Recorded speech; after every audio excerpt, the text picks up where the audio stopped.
Olá pessoal, tudo bem? Seja bem-vindo ao canal Página por Página. Eu sou o Júnior e vou trazer para você a parte 2 dos livros que eu li em 2024. Eu separei por livros de cunho mais teológico, né? E outros livros, tá? Então, no primeiro vídeo eu falei de alguns livros, 3 livros, e agora eu vou falar de mais 2 livros. Então, fica comigo até o final desse vídeo, se inscreva aqui no canal, é um canal novo, mas nós vamos falar sobre conteúdos de livros, críticas textuais, citações de livros, enfim, e conteúdo também que será tirado de livro, conteúdo sobre finanças, empreendedorismo, emoções, famílias, enfim, diversos assuntos aí, tendo como fonte a riqueza dos livros. Então, se você curte isso, se inscreva no canal agora mesmo, senão se você se esquece, tá? Se inscreva no canal, deixe aí o seu comentário sobre quantos livros você leu este ano, em 2024, quantos você pretende ler em 2025. Tem uma enquete aqui no canal também, vá lá e participe, tá bom? Então, fique comigo até o final desse vídeo.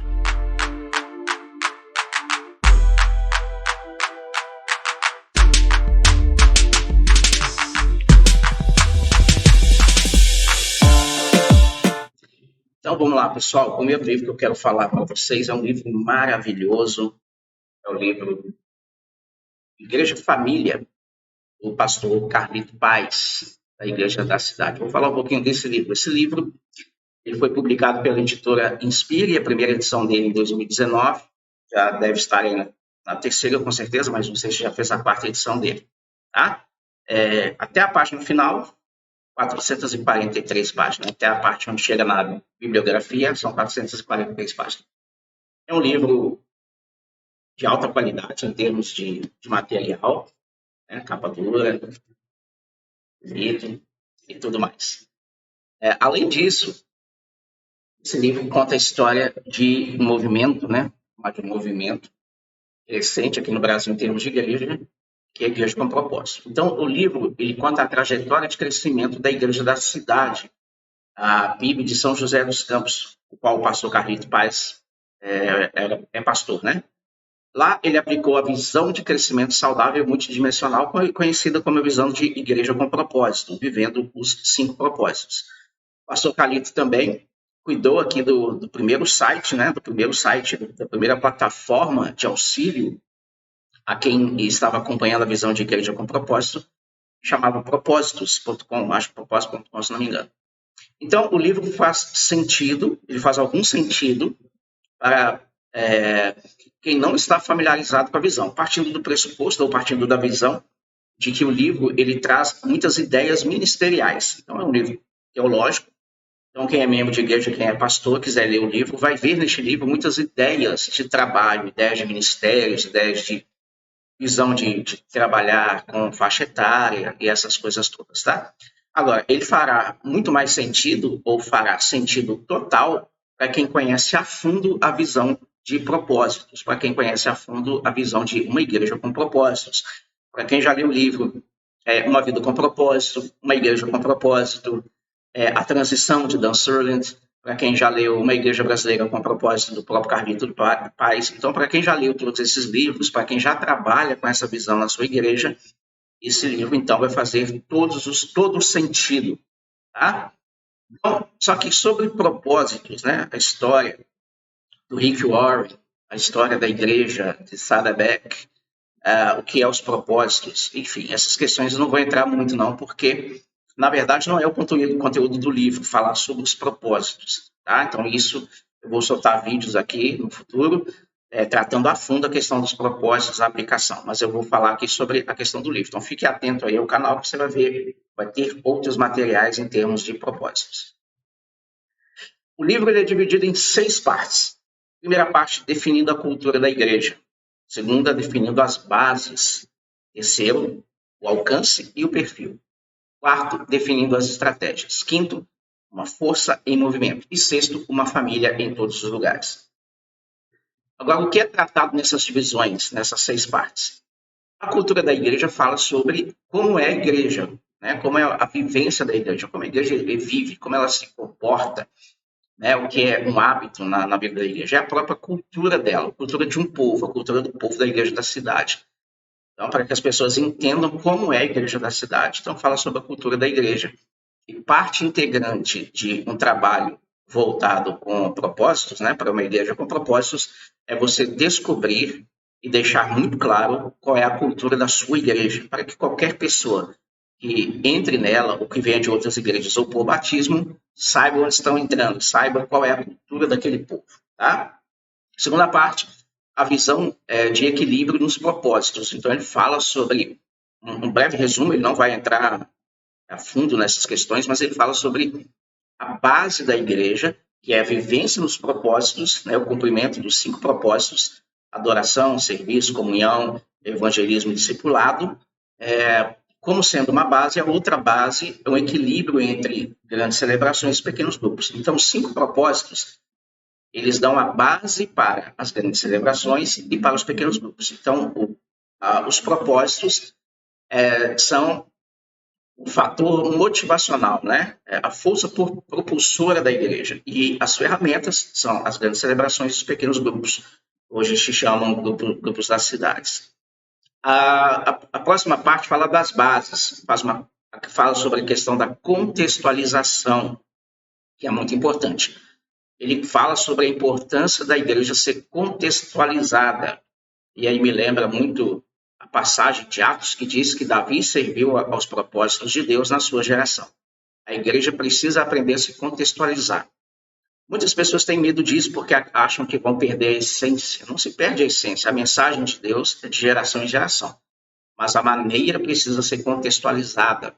A linguagem que as pessoas usam hoje já não é o DOS, né?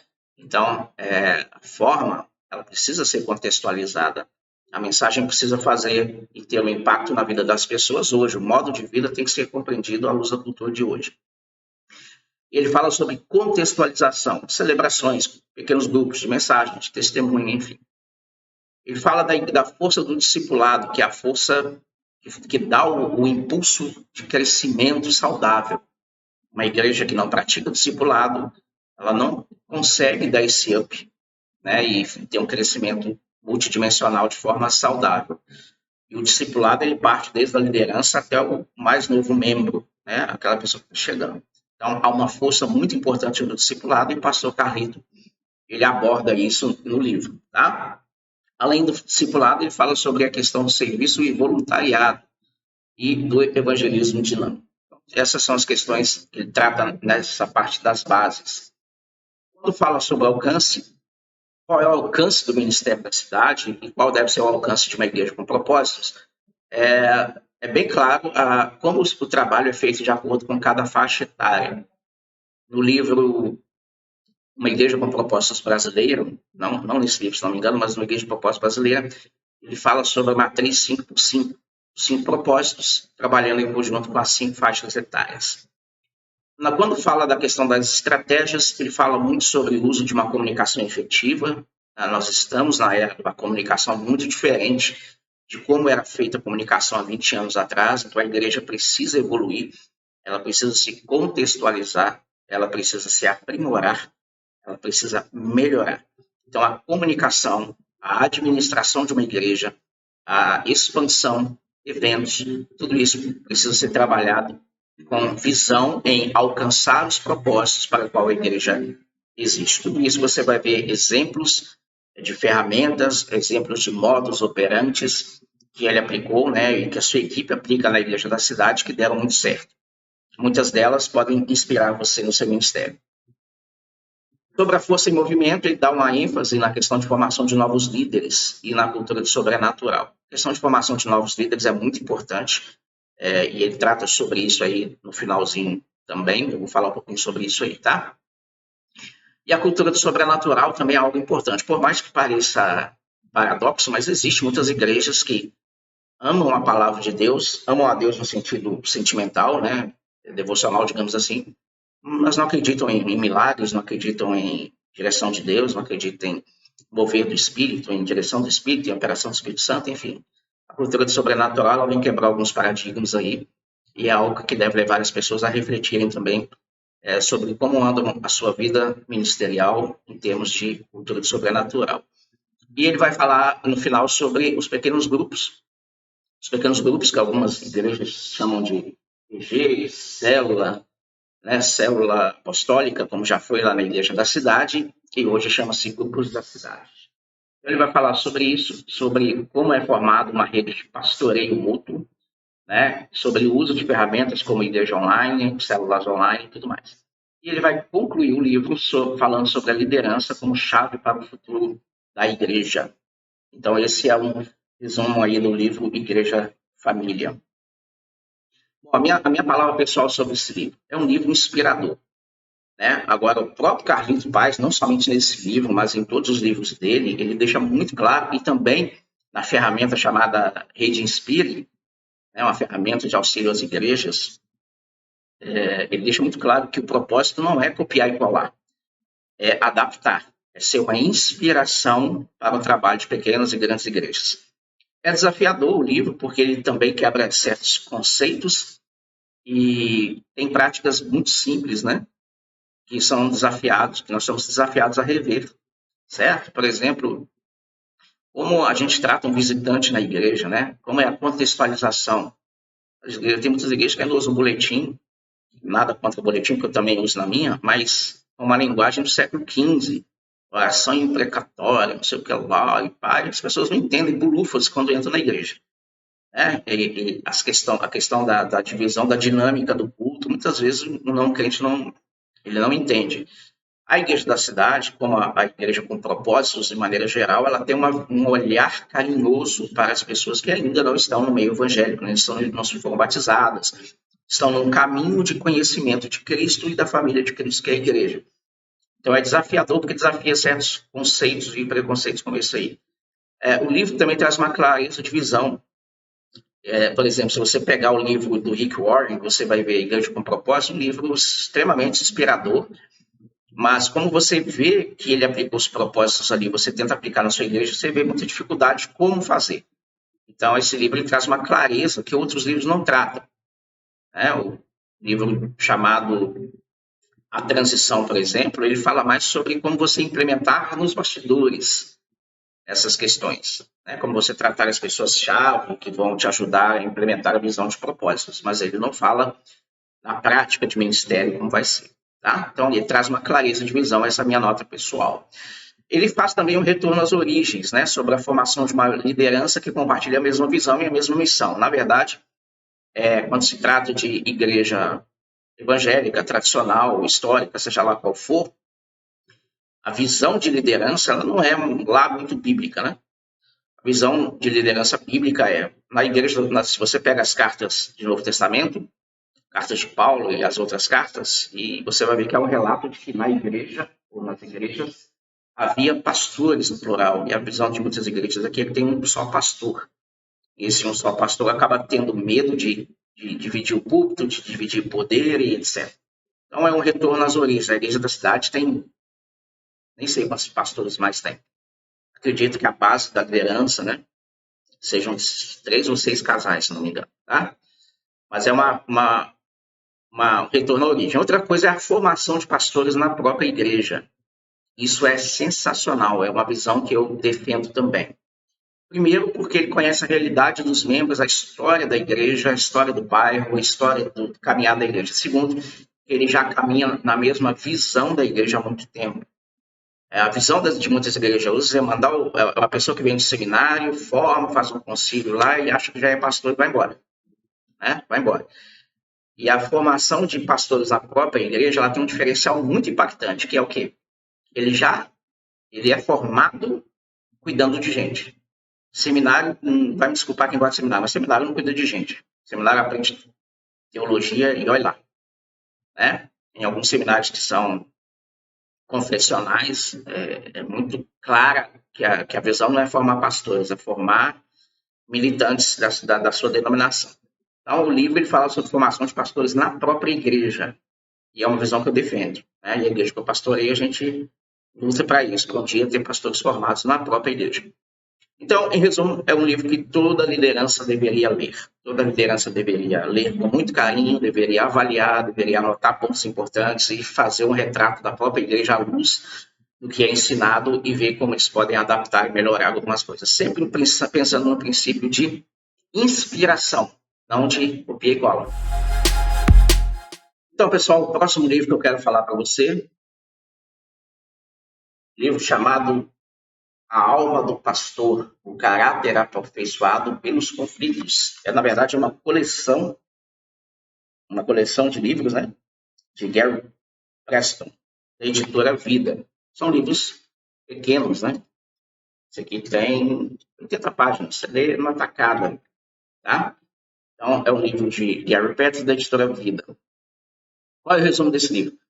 O do Pastor, o Caráter Aperfeiçoado pelos Conflitos.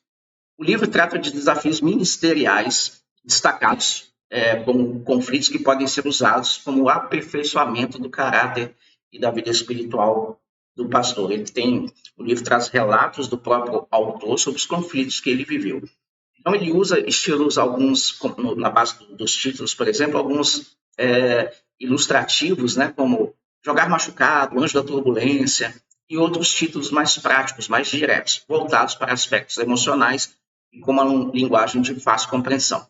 Então, vamos ver como está dividido os capítulos deste livro.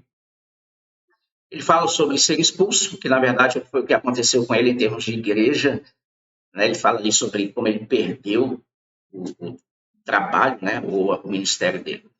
Isso é algo bem interessante que a gente vai falar também. O segundo capítulo fala sobre jogar machucado, o terceiro sobre manter perto dos inimigos, o quarto sobre resistir aos impulsos de revidar, o quinto, pregar durante as controvérsias, o sexto, necessidades familiares, o sétimo, manter o equilíbrio, o oitavo, anjos na turbulência, o nono, momento de retroceder, e o décimo, livre da dor. Nos capítulos do livro, ele trata de questões reais da vida dele, né? No caso, por exemplo, a perda do emprego, que no caso é a igreja, né? Então, embora as pessoas não vejam o ministério pastoral como emprego, há aspectos de ocupação, de autoestima e financeiros que nada diferem de nenhum outro emprego. Então, quando se perde um emprego, se perde a igreja, no caso, o seu ministério, há sem dúvida nenhuma um baque emocional, né? Um baque de confiança na vida do pastor, do líder, e há também, obviamente, um impacto financeiro. Infelizmente, muitas igrejas não pensam em nada disso quando querem trocar um pastor, seja qual for o motivo, né? Mas ele relata, então, as dificuldades que ele teve nesse período, como causou dor no coração dele, como foi o impacto também na questão dele estar em casa, lidando com a família e questões financeiras.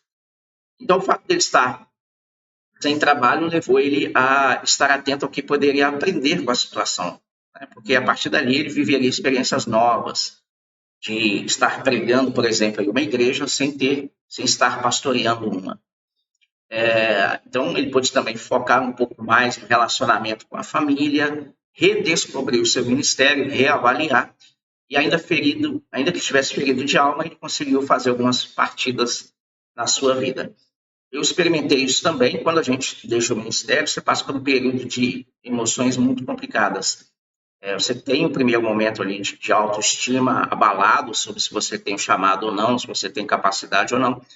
E depois você aprende com a situação a descansar em Deus e você tem ali uma oportunidade de redescobrir o seu ministério, de reavaliar e, quem sabe, tomar rumos diferentes no próximo ministério. Tá? É uma grande oportunidade. Então, ele passou por tudo isso.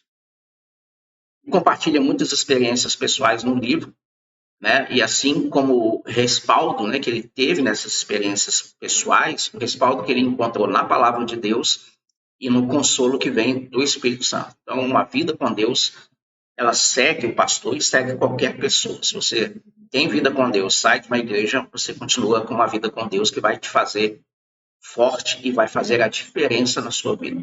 Se você é um pastor, está saindo de um ministério, a primeira coisa que você tem que aprender é descansar em Deus e buscar novas experiências com Deus. Isso vai fazer com que você sinta o consolo de Deus na sua vida. Esse livro trata também disso aí. Qual é a minha nota pessoal a respeito desse livro? No ambiente cristão, né, mais especificamente o ambiente protestante, mais especificamente o contexto de igrejas históricas, que é o contexto que eu venho, talvez o contexto que você vem seja diferente, mas no contexto que eu venho, os membros têm pouco conhecimento das demandas de um pastor. Pouco conhecimento. Já presenciei casos de igrejas, por exemplo, com um grande poder financeiro, negarem recurso financeiro quando o pastor pediu dinheiro para comprar remédio. Então é um absurdo. Mas então eles não conhecem muito e não se importam muito com as demandas do pastor, desde que o pastor esteja fazendo o que ele deve fazer, sorrindo para todo mundo. Em muitos casos, o aspecto humano e prático, né, o emocional do pastor, são completamente ignorados. Né? Passa ano, as pessoas ignoram o aspecto emocional do pastor, da família do pastor.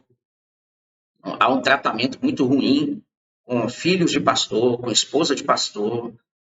Até hoje tem pessoas que têm uma mente tão bitolada que eles acham que se o pastor é o pastor, a esposa do pastor tem que ser alguma coisa, tem que ser líder de mulheres, tem que ser a esposa do pastor é pastor, mas isso não vou tratar agora, mas eu digo assim, há um desconhecimento da figura humana do pastor, né? Ou melhor, as pessoas ignoram a figura do pastor como ser humano nas suas demandas e necessidades. E quem perde com isso é só a igreja. Né? O pastor perde no sentido que ele sofre, mas a igreja perde muito mais porque ela vai ficar num ambiente sempre de troca de pastor. Tem igrejas que já trocaram de pastor 100 vezes, ficam aí procurando desculpa de que o crescimento não veio porque é culpa do pastor. Será que ela não consegue olhar para ela e entender que ela está fazendo algo errado? Será que ela não consegue ter uma autoavaliação de que a liderança, às vezes, não quer ser pastoreada, elas querem apenas alguém que pregue? Então, isso é complicado. Então, a alma do pastor fala sobre você viver tudo isso, experiências boas, experiências ruins, e ter o seu caráter aprovado em meio a tudo isso. Aprender você focar em Deus, depender da soberania e da graça de Deus em tudo isso aí. Falando sobre isso, eu quero indicar para você também o livro Pastor e Igrejas em Busca de Oásis. O autor é gente boa, pastor de gente boa, bonitão, que sou eu. Então, nesse livro eu abordo de forma muito crítica a visão das igrejas e o cuidado pastoral. Eu falo sobre pastor não ter férias, pastor não ter para algumas igrejas, né, em alguns membros também vem um pastor como uma figura que não merece férias, que não merece um salário, que não merece benefícios como ele tem. Tem pessoas que querem obrigar a esposa do pastor a ser alguma coisa, né, ou fazer alguma coisa na igreja. Eu falo de uma forma muito crítica nesse livro, mas não somente de membros, eu falo também sobre a falta de cuidado que as próprias denominações têm com seus pastores.